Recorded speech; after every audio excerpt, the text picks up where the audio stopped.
श्री रामचंद्र भगवान की बोलिए। जय सिया राम, जय जय सिया राम। अब बाबा बैद्यनाथ के दरबार में हैं तो बोलिए बाबा बैद्यनाथ की हर हर महादेव। मैं सर्वप्रथम व्यास गद्दी को नमन करता हूँ। प्रातः स्मरणीय स्वामी हरिहरानंद जी महाराज को,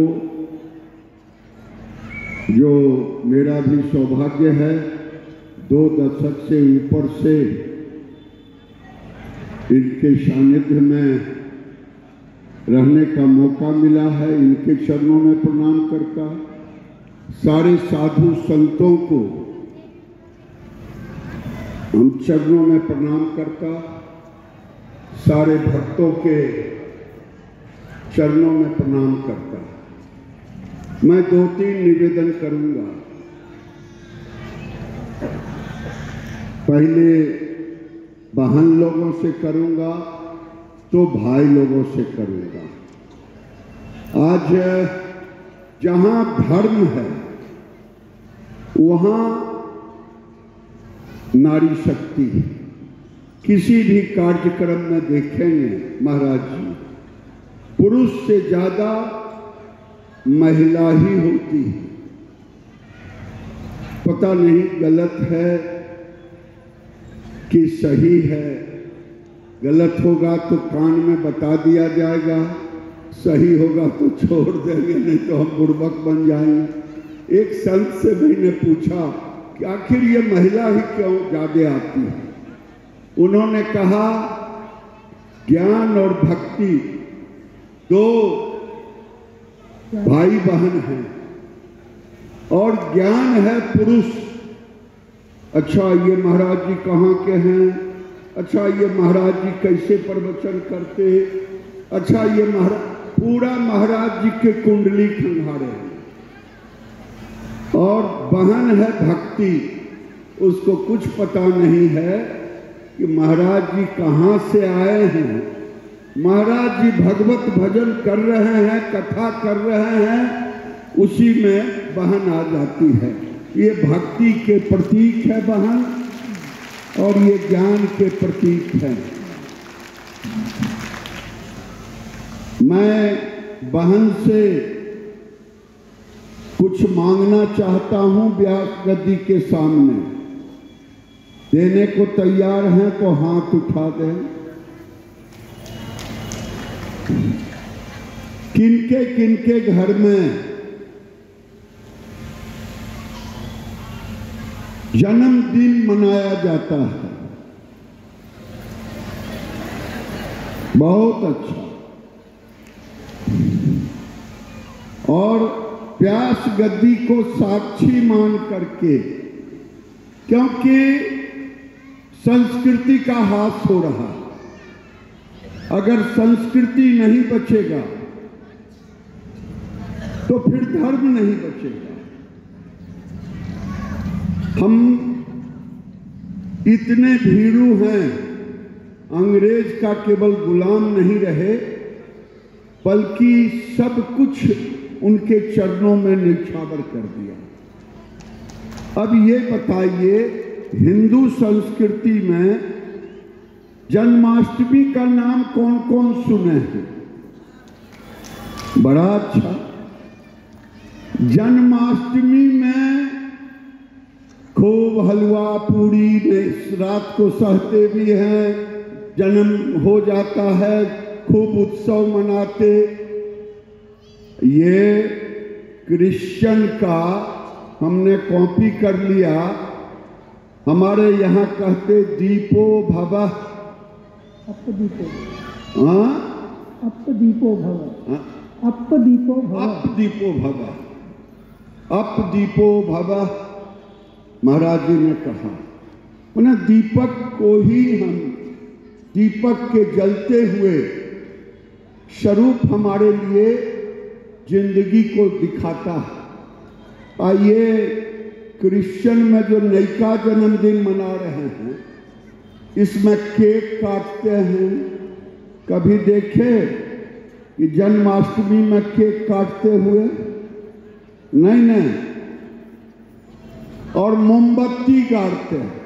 जितना उम्र हुआ मोमबत्ती जलाते हैं, फिर मोमबत्ती को फूंकते हैं। गलत तो नहीं कहा? ये हमारी संस्कृति नहीं है।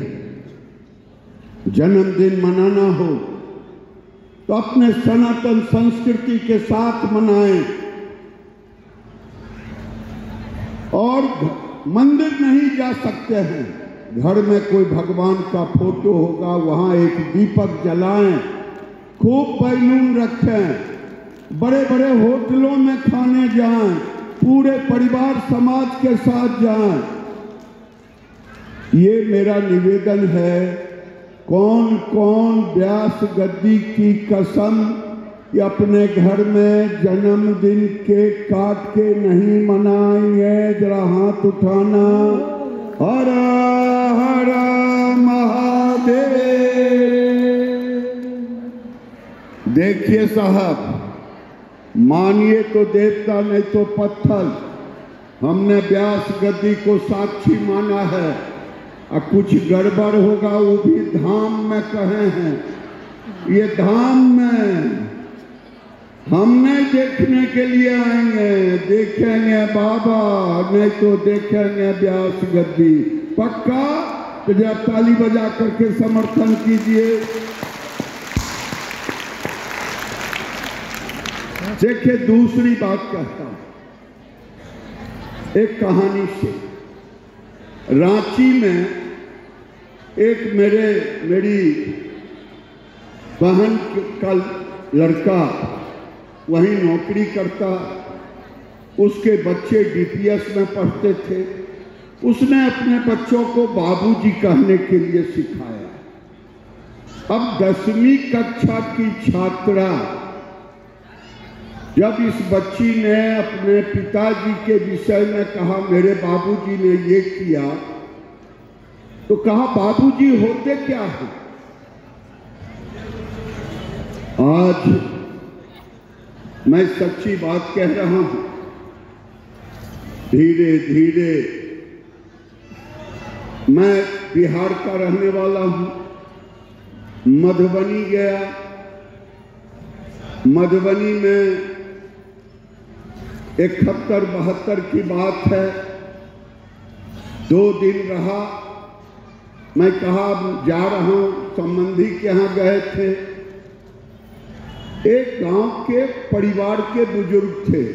वो कहीं कि गिरिराज बाबू मैथिली में कि सुन लो वहां जाए छिए। हम कहलिए हाँ, कहते रहे। आज रुकू न।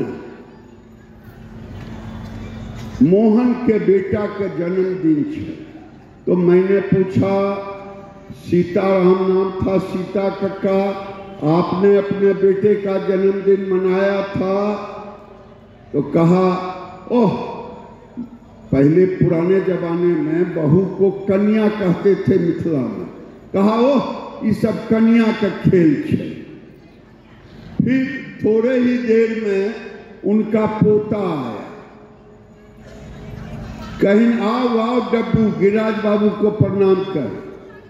तो मैंने कहा कि सीता कक्का नाम रखने में भी कंजूसी कर दिया। डब्बू नाम रखे, इससे बढ़िया बटलोही कराही रख देते।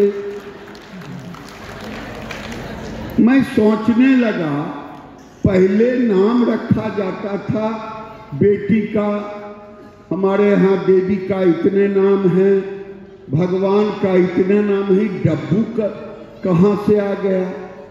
राज कपूर उस समय सिनेमा का स्टार था।